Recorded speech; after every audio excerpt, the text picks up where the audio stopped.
Būs runa par būvniecības informācijas sistēmu un par to, kā tas var būt nozīmīgs atbalsts mājokļu īpašniekiem, un tāpēc aicināsim Būvniecības valsts kontroles biroju, Būvniecības informācijas sistēmas reģistru nodaļas vadītāju Ivetu Putni. Jā, paldies. Kur mums pazuda mūsu, noteikti noderēs priekš prezentācijas, lai uzzinātu par visu kaut ko vairāk. Jā, labdien!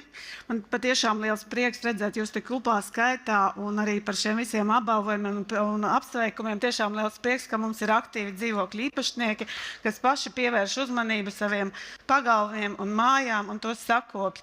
Un viens no instrumentiem, ko piedāvā Būvniecības valsts kontroles birojas un valsts izmantošanai dzīvokļu īpašniekiem un pārvaldniekiem, ir Būvniecības informācijas sistēma.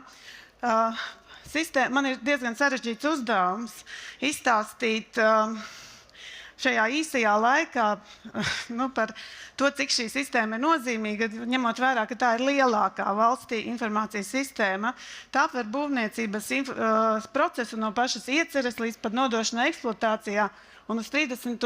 septembri Būvniecības informācijas sistēmā bija reģistrēts gandrīz vai 300 000 būvniecības lietas. 23. gadā tika izveidota jauna sadaļa, kas atver mājas lietas un eksploatācijas lietas, un tā ir paredzēta tieši daudzdzīvokļu dzīvojamā māju pārvaldniekiem un īpašniekiem dzīvokļu. Lai gan uz doto brīdi, kad jau ir pagājis pusotrs gads, ne tikai dzīvokļu īpašnieki, bet arī pašvaldības un valsts īpašumu, valsts nekustamo īpašumu turētāji arī sāk interesēties par šo sadaļu un arī grib to izmantot savā vajadzībām pārvaldīšanai, jo Būvniecības informācijas sistēmā dati tiek saņemti no ļoti daudzām citām valsts informācijas sistēmām, un viņi pieejami Būvniecības informācijas sistēmas lietotājiem bez maksas. Ja? Tas ir, piemēram, uzņēmuma reģistra dati, zemes grāmatas dati, kadastra dati, un tas viss ir apkopots jau, teiksim, vienas mājas ietvaros. Nav jāmeklē atsevišķi un jātērē lieki laiks. Mājas lietu sadaļā mums ir, pēc pēdējiem datiem, ir reģistrēts 39 487 daudzdzīvokļu dzīvojamās mājas, ja, kuras ir pieejamas dzīvokļu īpašniekiem jau automātiski, ņemot vērā tieši īpašuma tiesības, kas ir reģistrētas zemes grāmatā. Bieži vien dzīvokļu īpašniekiem šķiet, ka viņiem šī mājaslieta nav pieejama, tāpēc, ka, piemēram, pārvaldnieks nav sācis viņu kārtot to lietu Būvniecības informācijas sistēmā, vai pārvaldnieka vispār nav, ja? Bet dzīvokļu īpašniekiem šī mājaslieta ir pieejama. Jautājums, protams, ir par to, kāda informācija tajā ir pieejama. Ja? Sākotnēji tur ir pieejama tieši par dzīvokļu īpašniekiem, par kadastru apzīmējumu, tieši visu, kas skar būvi, un arī tās lietas, kas tiek Būvniecības informācijas sistēmā saņemtas, piemēram, no būvvaldēm.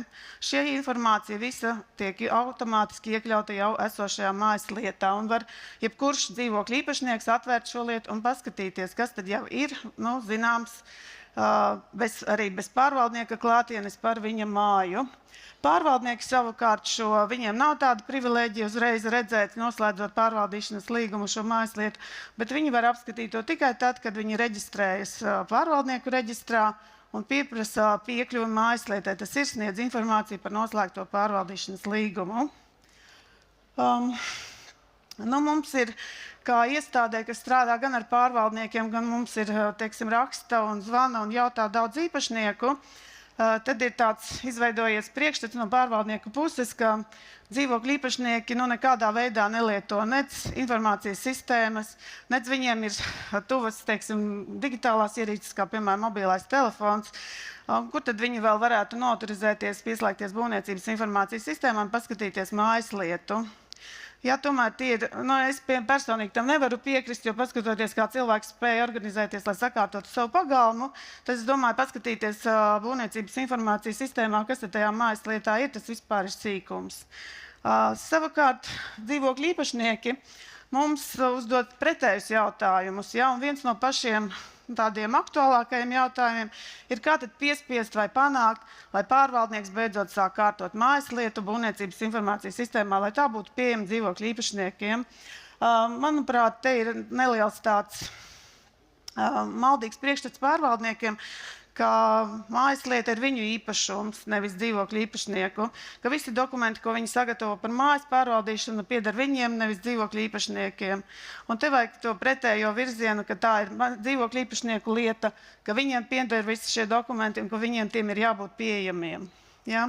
Neskatoties uz ko visādām grūtībām, kādas ir, ja, arī informācijas trūkumu, kas ir par būvniecības informācijas sistēmā esošajām lietām, tomēr process iet uz priekšu, un te mēs apkopojām nedaudz informāciju, kā mums sokas atsevišķajās valstspilsētās ar piekļuvas pieprasīšanu mājaslietām. Tad mums ir aktīvākā pilsēta, mums ir Rēzekne bijusi šajā laika periodā, Jelgava un Daugavpils. Pārējām, kā daudz mēs vienmērīgi vēl ir nedaudz līdz 40% ir sasnieguši.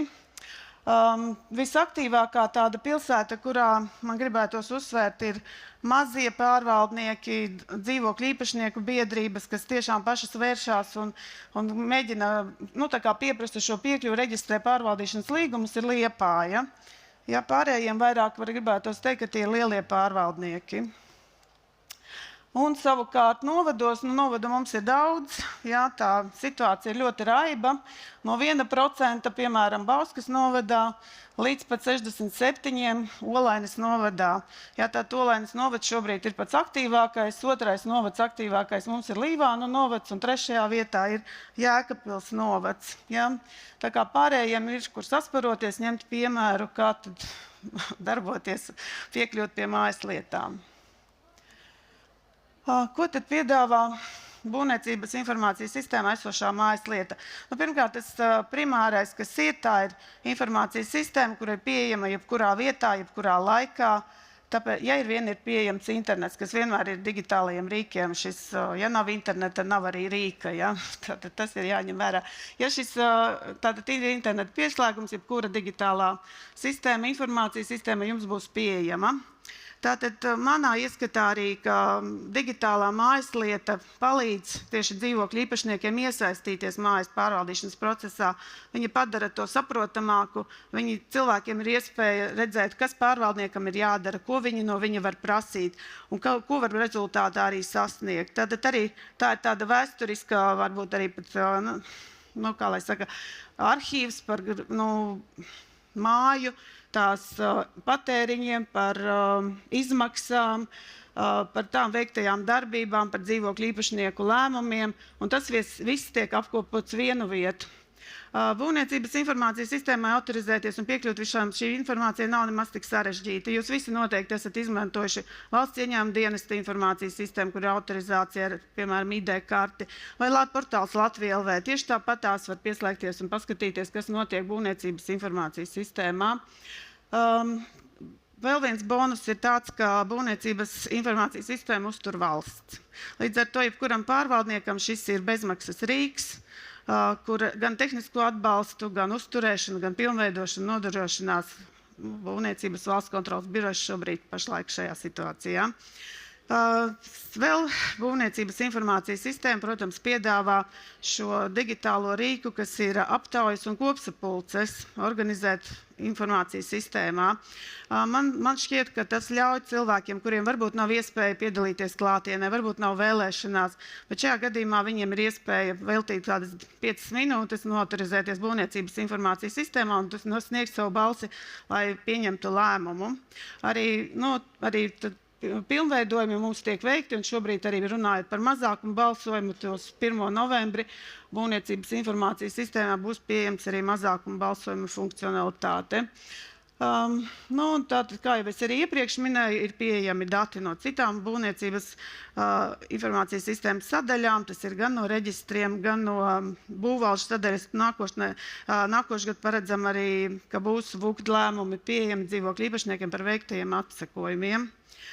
Un kopumā tad būvniecības informācijas sistēmā esošās mājas un eksploatācijas lietas šajā laika periodā ir apskatījuši ap 60 000 unikālo lietotāju, tas ir neviens nav atkārtojies.